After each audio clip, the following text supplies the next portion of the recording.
Esperluette. Vous avez toujours voulu savoir comment préparer un bon café ? Eh bien, cet épisode bonus est fait pour vous. Lors de ma rencontre avec Héloïse, torréfactrice de la marque Brume de Café, une invitée surprise s'est glissée dans son atelier. Invitée que vous connaissez déjà sur Esperluette, puisque c'est Catherine Ardenne du Petit Truc Café.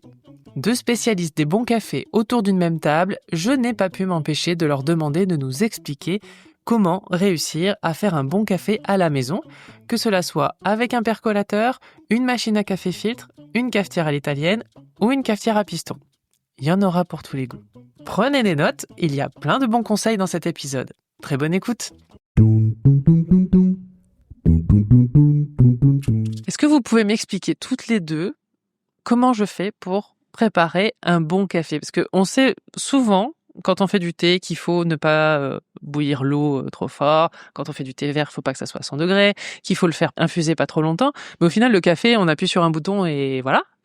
Je pense que c'est pas comme ça qu'il faut faire.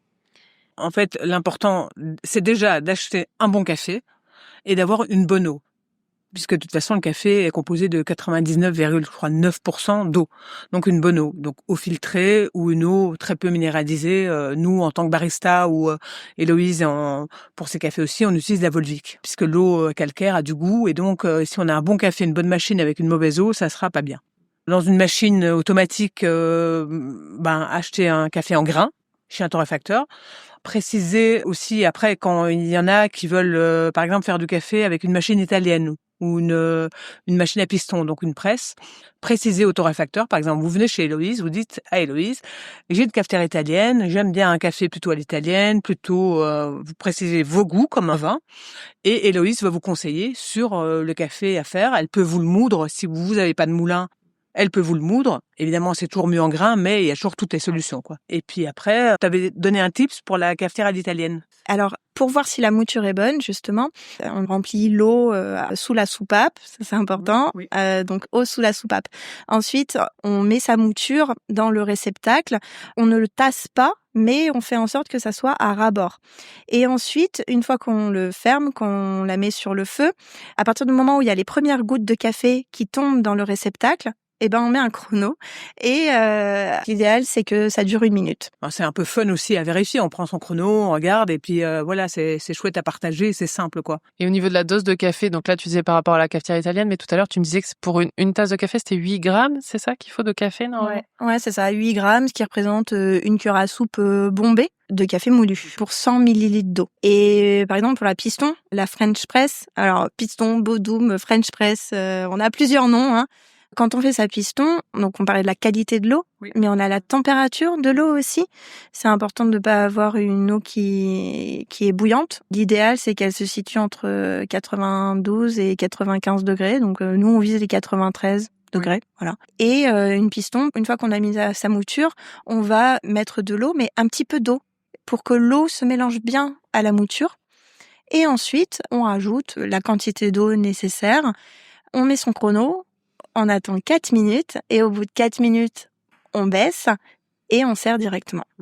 Voilà. Ouais, on sert directement parce qu'en fait, là, c'est comme le thé. Quand vous laissez infuser le thé trop longtemps, on l'oublie dans la tasse, le thé va être amer. Parce qu'elle est infusée trop longtemps. Le café, c'est pareil avec la French Press. On presse le café, le marc de café est bien sûr au fond de la presse, et on le sert directement. Alors si on veut pas tout boire d'un coup, on le met dans un autre récipient. Sinon, il va continuer à infuser et il va pas être top, quoi. On va se dire, oh, il est amer parce qu'on aura infusé trop longtemps. Donc ça, c'est aussi un truc où soit on sert les tasses tout de suite, ou on le met dans un autre récipient pour pouvoir le consommer, même froid d'ailleurs, hein, après, hein.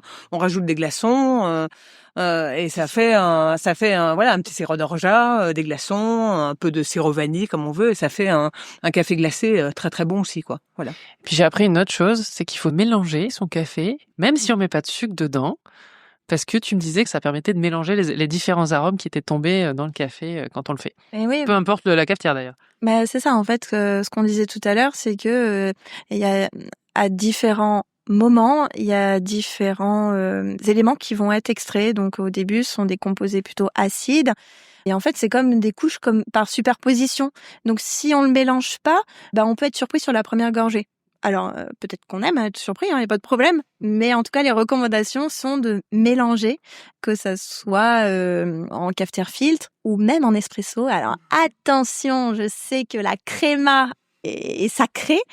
Alors, en fait, on fait comme on veut. Voilà. Bah, ou sinon, on boit la créma et après, enfin, on goûte la créma et après, Et la créma aussi, quand on a de la bonne créma, c'est aussi parce que le café, comme Héloïse vous expliquait, la torréfaction, un café fraîchement torréfié, donc en général, c'est 3 mois, tu conseilles, hein. Ouais. Voilà, il y a une date quand même de 3 mois où le café est frais et là, on aura une belle créma.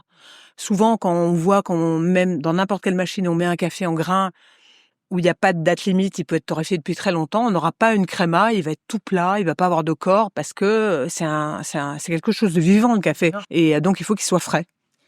Et fraîchement torréfié, pardon. Et je rebondis sur ce que tu dis. Il y a ce côté, effectivement, fraîchement torréfié, mais il faut pas se dire que parce qu'il vient d'être torréfié, qu'il faut le boire tout de suite. C'est ça. Parce qu'en fait, le café a besoin d'un temps de dégazage. Donc, par exemple, on ne boit jamais un café dans les 48 heures après sa torréfaction. L'idéal, en fait, ça serait même de le consommer 15 jours, voire 3 semaines après la torréfaction, parce qu'il aura eu le temps de se développer. Ok. Mais ça veut dire que toi, tu attends avant de les vendre quand tu as torréfié ton café ? Je ne les mets pas en vente à moins d'une semaine. Et puis, je préviens en fait la personne selon la date de torréfaction à laquelle il a été torréfié. C'est comme les cafés filtres. Souvent, les gens disent « Oh, c'est du jus de chaussette ». Mais en fait, sinon, on met une bonne dose de café par rapport au ratio d'eau dans une cafetière filtre, eh ben on aura un très bon café aussi. Si on a un bon café avec une bonne eau, une bonne température, un café filtre, ça très bon. Et contrairement à ce qu'on pense, on dit toujours je vais prendre un expresso parce que ça sera plus fort. En fait, il y a beaucoup plus de caféine dans un café filtre parce que l'eau sera en contact avec le café plus longtemps.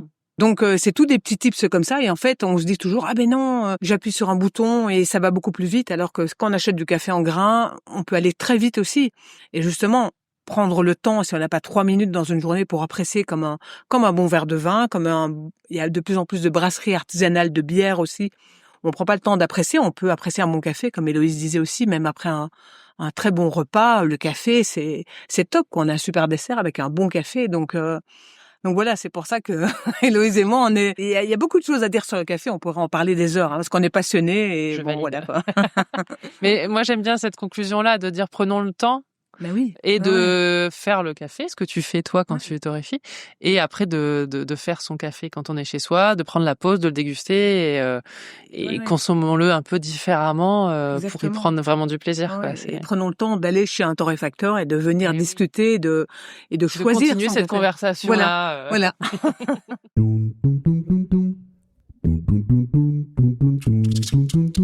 Esperluette. Esperluette.